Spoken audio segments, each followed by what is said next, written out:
Sacramento County Sheriff Scott Jones joins us not to talk about sheriff's business, but obviously he's running for A.B.C. seat, the 7th congressional seat, representing Greater Sacramento and points around that. Sheriff, welcome. Thanks, nice to have you here. The recent suit that went against the Sheriff's Department, I know you're going to plan to appeal that. What can you say about where that is, and were you surprised by that decision?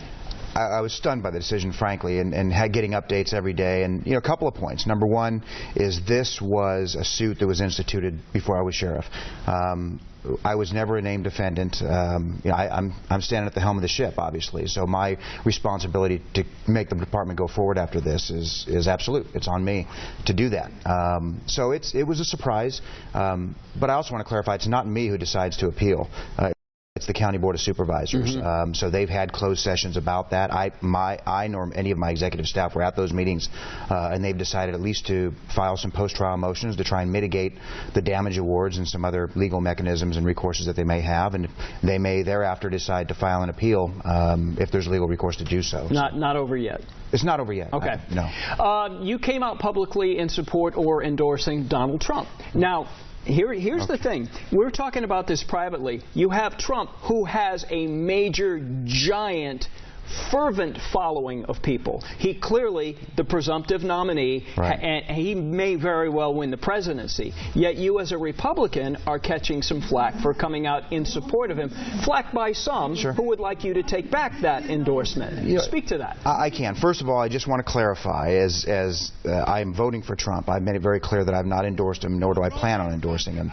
I was asked when there were, I think, 5 candidates in the race earlier this year, would I support the Republican nominee, whoever it was. I said yes, and they just clarifying question, even if it's Donald Trump, and I said yes, because in my estimation, he's better than Hillary Clinton, and that's what makes democracy so great.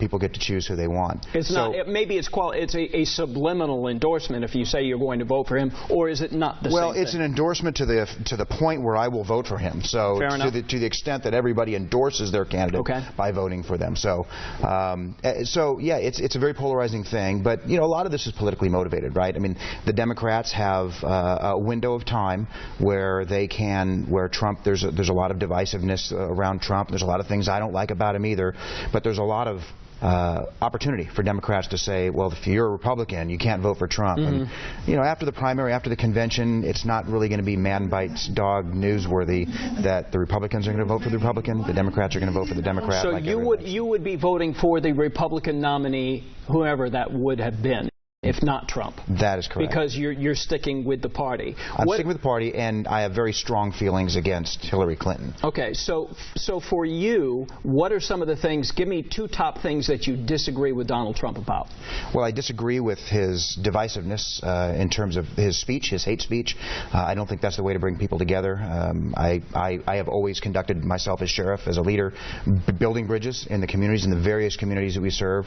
I mean, fortunately, there's no unknowns here. I mean, I've been sheriff for 5.5 years, so people only need to look at our respective records and see what we've done to project what we'll do going forward, and they'll see that I'm very different than Donald Trump, at least as he purports to be, on many different issues. Many people, when they talk about what do they want to feel safe, and obviously you having a long background in law enforcement, do you see that as your selling point, as Scott Jones will keep you safe or safer? Well, yes, is the short answer, but, you know, if I can explain, I mean, my whole life has been in public safety, right? I've been a cop all my life. Been a cop until the last 5 or 6 years when I've been sheriff, which is a little bit different version of being a cop. That's cop plus. It's cop, I guess so, a cop with benefits. So that's what I know how to do. That's where my passion is. And, of course, this journey, as you know, started with the death of Danny Oliver and Mike Davis, and that journey and desire and drive to fix the immigration system. That's really the nucleus of the campaign. But, you know, in that journey and being invited to speak in front of Congress and being part of the national discussion on that, from that, and the video that I made, really has broadened my perspective that the things that I've done here in the county, keeping 1.5 million people safe, there's a larger picture. And I can sit on the outside of that for immigration and some of these other national issues, national security issues. I can stand on the outside of the ring and continue to throw rocks. I'm pretty good at it. The media has an appetite for it. But unless I'm willing to step into that ring and get my knuckles bloody and engage in that fight, there's nothing more I can do. And so, you know, that's really the short version of of why I need to step into the ring and take this fight to Washington. You mentioned the media. A leading candidate has described the media as sleazy. Do you believe that, Sheriff? You know, the media serves a purpose. I mean, you have to understand, oftentimes the media's, their goal is to sell advertising. And so certainly that can temper and color the news. Certainly their political leanings, as we've seen in the local B, the political leanings temper how the editorial boards and some of the columnists that aren't responsible or charged with reporting factual news. We see how that tempers that, but that's all part of the process. I mean, it was very stressful for me running for sheriff in 2010. I didn't know what I was doing, but I'm in a different place now. I'm comfortable with myself politically. I'm comfortable with who I am and projecting that to people. I'm comfortable with the record that I've had leading the sheriff's department in the last 5.5 years.